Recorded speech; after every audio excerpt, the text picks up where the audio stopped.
Bienvenue à ce merveilleux moment d'enseignement et de guérison divine. Aujourd'hui, nous continuons à parler de la foi et nous continuons à parler d'un aspect important de la foi qui est les ennemis de la foi. Vous savez, vous ne manquez pas la foi. Vous ne devez pas demander la foi. Vous ne devez pas non plus demander que votre foi augmente, comme nous l'avons vu la fois passée. Vous avez la foi. Tous ceux qui ont reçu Jésus-Christ comme leur Seigneur et Sauveur personnel ont la foi. Mais maintenant, le problème, c'est de faire agir ou de faire fonctionner cette foi. Et pour que la foi fonctionne, il faut surmonter les ennemis de la foi. Et aujourd'hui, nous sommes à notre troisième enseignement dans ce sens-là. Jésus-Christ dit ceci dans Marc chapitre 11, verset 24. C'est pourquoi je vous dis, tout ce que vous demanderez en priant, croyez que vous l'avez reçu et vous le verrez s'accomplir. Cette parole est une garantie pour quiconque d'obtenir ce dont il a besoin. Et aujourd'hui, il s'agit de la guérison divine. Et c'est Jésus qui l'a dit. Qui est Jésus? Jésus est lui-même la parole. Jésus est Dieu. Toutes choses ont été créées par lui et pour lui. Et d'ailleurs, c'est lui qui est le créateur du corps humain. Il est donc capable de donner la guérison. Il nous demande tout simplement d'avoir la foi pour accéder à cette guérison parce que la guérison est déjà disponible. Ainsi, la foi constitue pour nous le seul moyen pour accéder à la guérison divine. Nous l'avons vu la fois passée, Jésus appelle la guérison divine le pain. Dans Matthieu chapitre 15, verset 26, il dit, il n'est pas bon de prendre le pain des enfants et de le jeter aux petits chiens. Donc si Jésus compare la guérison divine au pain, cela veut dire que la guérison est disponible pour tout le monde. Et je voudrais dire à quelqu'un que Dieu ne peut pas te refuser la guérison. Oh, gloire au Seigneur. C'est par la foi donc que nous obtenons la guérison de la maladie. Mais il y a des choses, des attitudes qui obstruent la foi, des attitudes qui font que la foi ne puisse pas se manifester. Nous avons parlé du fait de considérer que vous n'avez pas la foi. Nous avons parlé du doute. Et aujourd'hui, nous allons parler de l'ennemi qu'on appelle l'incrédulité. L'incrédulité est un ennemi de la foi et elle empêche la foi de fonctionner. Dans Matthieu chapitre 17, versets 19 à 20, la Bible nous dit, alors que les disciples s'approchèrent de Jésus, et ils lui dirent en particulier, mais pourquoi nous n'avons pas pu chasser ce démon? Jésus leur répondit, c'est à cause de votre incrédulité. Je vous l'ai dit en vérité, si vous aviez de la foi comme un grain de sénévé, vous diriez à cette montagne, transporte-toi de là et va te jeter ailleurs. Et elle se transporterait et rien ne vous serait impossible. Donc Jésus-Christ, tout ce qu'il a remarqué dans l'attitude de ses disciples, c'était l'incrédulité. Les disciples de Jésus-Christ avaient la foi parce qu'ils avaient accompli des miracles avec Jésus-Christ. Mais devant ce cas de l'épileptique, ils ont eu des doutes. Vous savez, on peut avoir la foi, mais celle-ci est combattue par l'incrédulité. Et l'incrédulité amène le doute. Et lorsque le doute intervient, eh bien la foi ne peut plus fonctionner. Tout le monde, en commençant par moi-même, est tenté par l'incrédulité. Et je voudrais vous dire qu'à côté de la foi, il y a aussi l'incrédulité qui se manifeste. Et la foi ne peut se manifester que lorsque l'incrédulité est vaincue. La foi et l'incrédulité se nourrissent de la même manière, c'est-à-dire les pensées, les idées, etc. Les cinq sens, en bref, les cinq sens de l'homme lui communiquent l'incrédulité parce que ça nous met en contact non avec ce qui est spirituel, mais avec ce qui est matériel. C'est pour cela qu'il faut se nourrir de la parole de Dieu que d'autres choses. Il faut s'appuyer sur la parole de Dieu et sur la parole de Dieu seulement et non sur rien d'autre. Et d'ailleurs, la Bible dit que tout le monde soit pris pour menteur et Dieu seul pour vrai. Cela veut dire que Dieu dit la vérité dans sa parole. Alors, pourquoi laisser la vérité qui est la parole de Dieu et s'appuyer sur nos cinq sens? Et les autres versions de la Bible ne parlent pas de l'incrédulité pour le même passage, mais elles parlent de croyance. Jésus leur a dit, eh bien, vous n'avez pas la croyance, vous n'avez pas cru en moi. En effet, la foi est formée de trois choses. La foi est formée de la croyance, de la conviction et de l'action. La foi donc est basée sur la parole de Dieu. Et lorsqu'on a une certaine croyance basée sur la parole de Dieu et non sur les idées et sur des faits même non prouvés, vous savez, la croyance, elle peut même se baser sur des choses qui ne sont pas prouvées. Vous pouvez trouver quelqu'un qui peut dire que non, je vais mourir, alors qu'il n'y a pas de preuve qu'elle va mourir. Vous pouvez trouver quelqu'un qui dit que cette maladie est incurable, je ne vais pas guérir, alors qu'il n'y a rien qui le lui prouve. Donc parfois, on croit en des choses qui n'ont pas de fondement. Alors Jésus voulait leur dire que la croyance devrait être basée sur la personne de Jésus-Christ plutôt que sur les cinq sens. Pour les cas des disciples dont nous venons de parler, c'est à cause de leur incrédulité, donc à cause de leur croyance, qu'ils n'ont pas pu obtenir la guérison de l'enfant épileptique. Donc, leur foi a été dérangée par des fausses convictions. Ils ont eu des succès avant. Ils avaient prié pour des gens, ils avaient réalisé des miracles. Et ils avaient vu aussi Jésus accomplir des miracles. Mais comme il s'agissait du cas d'un épileptique, pour eux, c'était un cas difficile, un cas dangereux, un cas grave, et cela a produit en eux de l'incrédulité. Je veux dire à quelqu'un que il faut faire attention à ce que tu vois, à ce que tu sens, à ce que tu penses, à ce qu'on te raconte sur ton état de santé.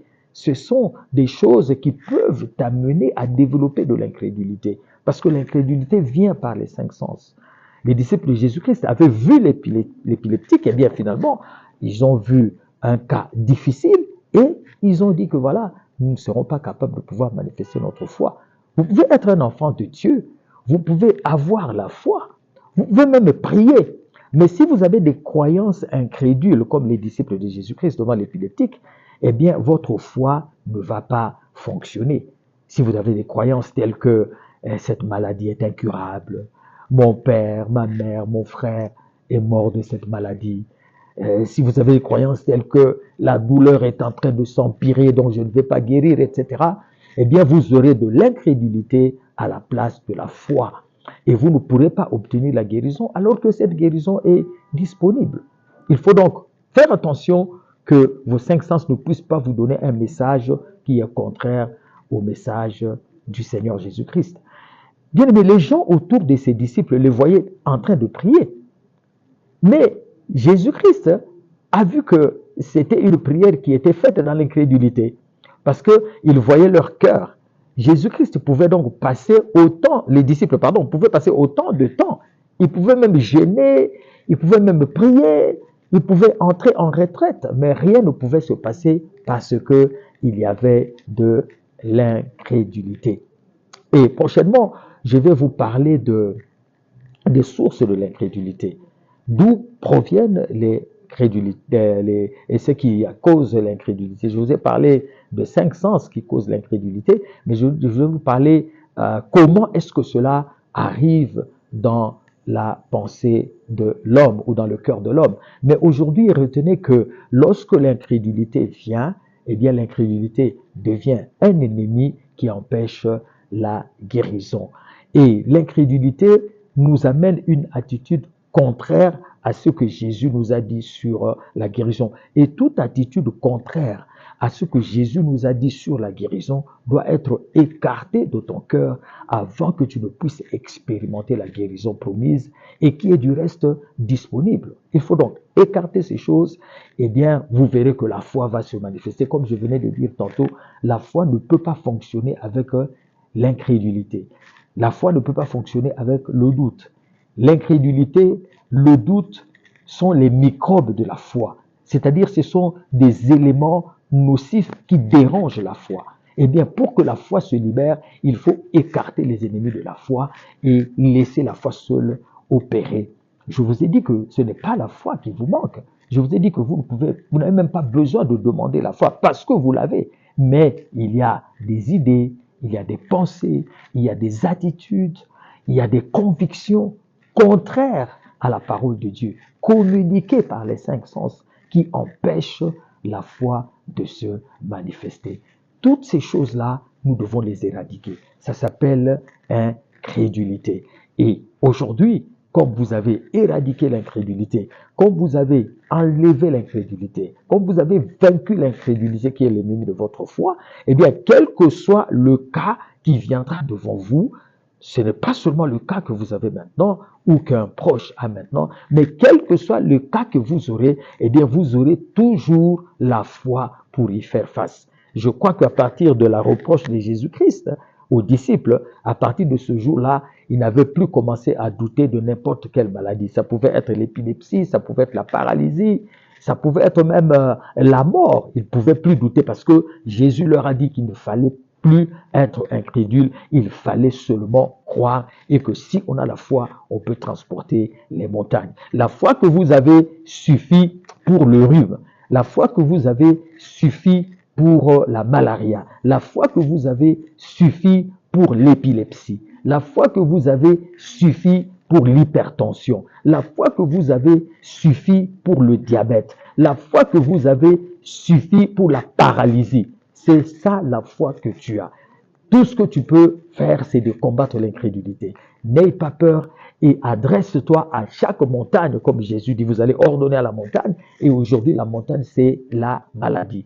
Ainsi, vous allez vous accorder avec moi dans une prière de foi pour que nous puissions enlever la maladie du corps au nom de Jésus-Christ, parce que nous avons balayé toute incrédulité. Je vais prier maintenant pour quiconque est malade. Si vous êtes malade, vous allez toucher là où vous avez mal. Et si c'est plusieurs parties du corps, vous allez seulement poser votre main sur votre tête. Si c'est une personne qui ne peut pas bouger ou un enfant, et même une personne paralysée, une personne alitée, même une personne dans le coma, touchez cette personne. Nous allons libérer la guérison au nom de Jésus-Christ. Je vous dis que vous devez expérimenter la guérison parce que vous avez éradiqué, vous avez vaincu l'ennemi de la guérison qui est l'incrédulité. Au nom de Jésus-Christ, toi maladie, de quelque nature que tu sois, de quelque durée que tu sois, quelle que soit la partie du corps que tu as affectée, que tu t'appelles hypertension, que tu t'appelles malaria, que tu t'appelles fièvre typhoïde, que tu t'appelles hépatite, que tu t'appelles stérilité, que tu t'appelles hypertension ou hypotension, que tu t'appelles diabète, que tu t'appelles AVC, que tu t'appelles coma, au nom de Jésus-Christ, je te commande de libérer le corps au nom puissant de Jésus. J'enlève la maladie, je déracine la maladie, j'ordonne la guérison dans ton corps, j'ordonne la restauration des organes, je donne la vie aux organes au nom puissant de Jésus-Christ. Que ceux qui avaient manqué de vie reçoivent la vie maintenant, que ceux qui étaient mal formés, je déclare la restauration au nom puissant de Jésus-Christ. Je déclare la restauration des organes défectueux au nom de Jésus-Christ. Reçois la guérison au nom puissant de Jésus-Christ. Et commence à faire ce que tu ne pouvais pas faire avant. Commence à dire merci à Dieu pour la guérison. Commence à dire merci au Seigneur pour la guérison. Commence à dire ce que tu ne peux pas faire avant au nom de Jésus-Christ. Que Dieu te bénisse, jouis de la guérison, jouis de la grâce au nom puissant de Jésus-Christ. Suivez-nous dans notre prochaine tranche. Nous allons continuer à vous parler de la guérison divine et principalement des sources de l'incrédulité. Entre-temps, jouissez de la vie abondante en Jésus-Christ. Dites avec moi, je suis guéri, je suis béni, je progresse, je prospère, je suis enfant de Dieu, je suis dans le plan de Dieu, je jouis de la bonne santé au nom de Jésus-Christ. Au revoir et à la prochaine.